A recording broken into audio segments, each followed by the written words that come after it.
So what's going on, everybody? I am Derek, once again, also known as Theo. Let's talk government contracting, but I like to call this episode the Investor's Corner. We've talked about that a little bit before, but right now is a very, very important time for real estate investors who want something that is more guaranteed. That's for commercial real estate. That's if you're building houses, if you have the capacity to build multiple homes, apartment complexes, or even acquire underperforming large properties. For example, hotels and commercial complexes and so on and so forth, right? But look, let's get right into this because these are very, very essential times. And if you look back in my videos, I talked about this 5-6 months ago when everybody thought that the sky was falling, right? I said, no, this is the time to position yourself to get in front. And now, here we are. There are all kinds of initiatives in place for real estate investors or people who can buy or acquire real estate some kind of way to align their properties with the federal government. So now, as you know, I am a former contracting officer, procurement officer. If you don't know what that means, look it up, or maybe I can answer in the comments, all right? But look, let's get into this. So, needless to say, I like to read from talking points. Typically, I would just kind of flow, but I want to read from talking points because I like you to know that I'm not pulling this stuff out of thin air. I spent many, many years in federal executive procurement and government contracting positions, working inside of the agencies as a decision maker to make sure that you get awarded contracts. Now let's go. So my quick little summary that I put together, this is why investing in commercial real estate backed by the federal government is the smartest option. Look, check this out. For one, the U.S. government is the biggest tenant in the world. They don't chase trends. They fund missions. Look, that is huge because anything that is mission oriented, it's not going anywhere. That means it is a national or even an international problem. In this case, it's a national problem, meaning all 50 states. So once again, the U.S. government is the biggest tenant in the world, and they don't chase trends. They fund missions. In other words, so if I got to break that down for you in layman's terms, that means this is an investment opportunity that is not based on market trends. It is based on pre-allocated funding. For those who don't know what that means this is money that's already set aside for you to do this. All right, now let's go.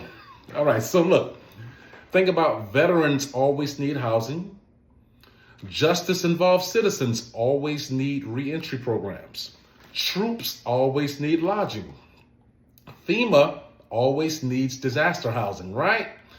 Agencies always need office space to house their workforce. Now, let's get into this a little deeper. So look, now these aren't maybe markets. These are permanent missions. And when you partner with a service-disabled veteran-owned small business like us, or others out there, you're in position to catch those lanes with priority, all right? But you don't have to go that route. You can go your own route. Either way, we can help you get there. But look, the government does not go out of business. They don't skip rent. And if they commit to a lease or a contract, it is locked in, typically in many cases for at least 20 years. In some cases, 28 years. Every now and then, you may have a shorter lease that's more temporary, like 5 to 10 years, but in most cases, they're still going to re-up, all right? So now, let's break these down in components. Now, VA housing for homeless veterans. Now, think about this. America has a veteran housing crisis. The VA runs programs like SSVF, HUD-VASH that literally exists to house veterans, but they don't own enough property to do it. Think about this. Think about what I just said. The VA, that means the United States Department of Veterans Affairs. They run programs like SSVF, that means supportive services for veterans and veteran families, and HUD-VASH. These programs literally exist to house veterans. But the government does not own enough property to do it, so they need your property. And they depend on private sector partners. Private sector partners, that's you. That's those of you who call my phone and send me emails saying, hey, I got this apartment building. Hey, I got these 4 houses that I want to use to house homeless vets. That's where we come in. That's where you come in. We acquire or repurpose properties, and the VA fills them with veterans. All right? The rent is government backed. Now, there's a little bit more to that, and that's how we talk. That's how we help you with the strategic alignment aspect. Now, but so basically, if I need to put this in layman's terms, it's like owning an apartment building where Uncle Sam comes in and guarantees your tenants and pays the rent. Simply put, right? Now, FAR anchor. FAR, we talk about that all the time. That's Federal Acquisition Regulation. So if you look on in there, you see the FAR, the Federal Acquisition Regulation. FAR Parts 19.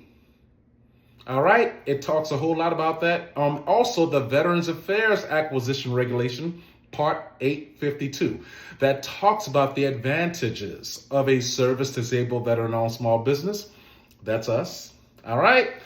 Notable mentions: Bastion in New Orleans, Tunnels to Towers in Houston.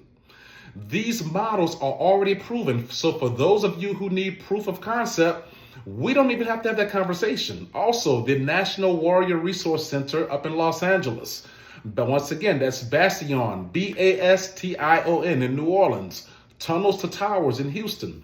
So you don't even have to have that whole let me see proof of concept conversation. Either you see the value in this or you don't. Straightforward, right? Now, so we talked about the Veterans Affairs component. DOJ, Department of Justice, housing for justice-involved citizens. Now look at this. Reentry housing is huge. The Department of Justice, DOJ, they fund programs for people coming home from prison.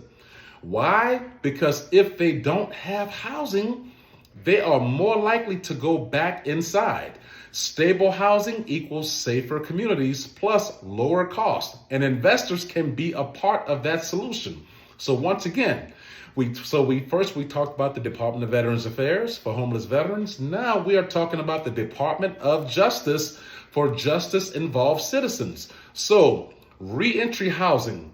Department of Justice funds programs for people coming home from prison because if they don't have housing, they are more likely to go back inside, and stable housing equals safer communities plus lower cost. All right? That means lower cost for the taxpayers. Simply put, right? And investors, you can be a part of that solution. Once again, the Department of Justice will pay your rent. In layman's terms, you invest in properties, the Department of Justice fills them with people coming home. Government writes the check. All right, so once again, the FAR anchor on that, Federal Acquisition Regulation, FAR Part 8, and Department of Justice Second Chance Act. All right, notable mention, every $1 spent on reentry saves $4 to $5 in taxpayers' money.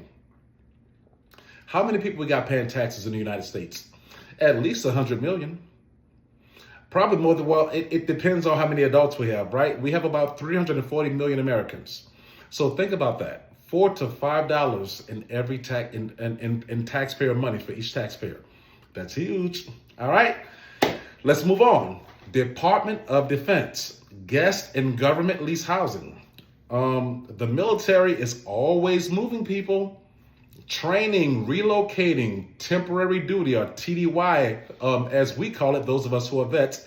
And if you've watched me before, you know that I'm a vet, all right? They lease housing all the time from hotels, apartments, even converted facilities. So if Marriott and Hilton can profit, so can you. Layman's terms, think Airbnb. But your guess is the Department of Defense, and they stay for years. All right, so your FAR anchor on that, FAR, Federal Acquisition Regulation, Part 16, contract types.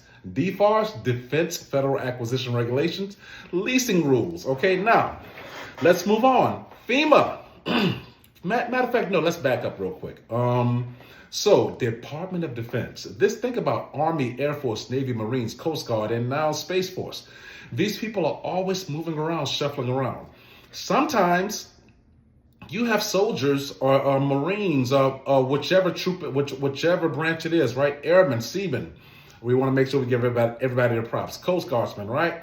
Sometimes they move to a new duty station and they want the benefits of living on base, which means they don't have to pay their own utilities and things like that, but they want to live off base. Well, the government will lease a section of houses off base and make sure that the bills are paid so that soldier, airman, marine, sailor, seaman, or a Coast Guardsman, they can have the same benefits of living on base, but the conveniences that come with living off base.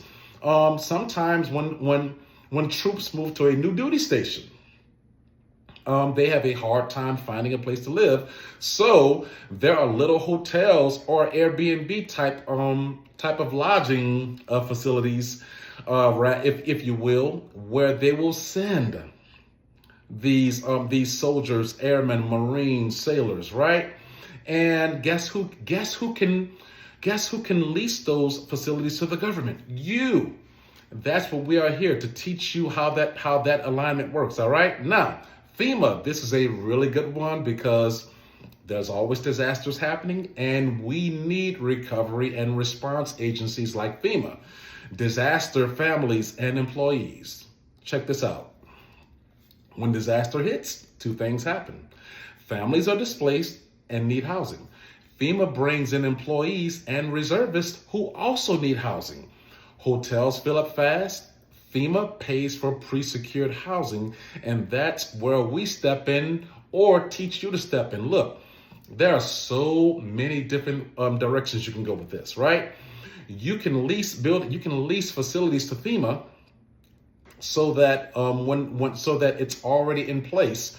When disaster hits, they'll have places for families to go, or FEMA reservists, which we call disaster assistance employees. For those of you who don't know, I worked as a contracting officer for FEMA, which is aligned under the United States Department of Homeland Security, as well as Department of Veterans Affairs, Department of Defense, and City of Houston on this municipal procurement side as a division manager for the City of Houston Strategic Procurement Division, which is basically contracting and federal acquisitions at the municipal level. So that being said, I was able to be a huge part of this, and there's an angle that so many people do not know about with FEMA. You can work as a liaison. You can set your business up as a liaison between hotels that are already functioning and the agency. FEMA, look, when they have to send people places, when they have to house displaced civilians, citizens, or workers, reservists, they don't want to have to coordinate with 20 different hotels. So you can set your business up as an intermediary between FEMA and the hotel system, the hotel district up in whatever your city is. So there are so many angles you can go with housing, right? So look, we've covered so many things here today that can benefit investors, clients, and people who just want to take their properties and make the most of it with government-backed, guaranteed, pre-secured funding. We talked about the United States Department of Veterans Affairs, VA, to house homeless veterans. We talked about Department of Defense to house troops, guest housing for troops and soldiers, sailors, airmen, marine, Coast Guardsmen who are in transition. We talked about housing programs for Department of Justice. Justice involves citizens. Reentry, or even halfway houses, as we like to call it, right? FEMA, that was the last thing. We don't need to go there again. So one bonus point I want to add: commercial office space for government agencies. So look, this is a big one because the government is the single largest office tenant in America.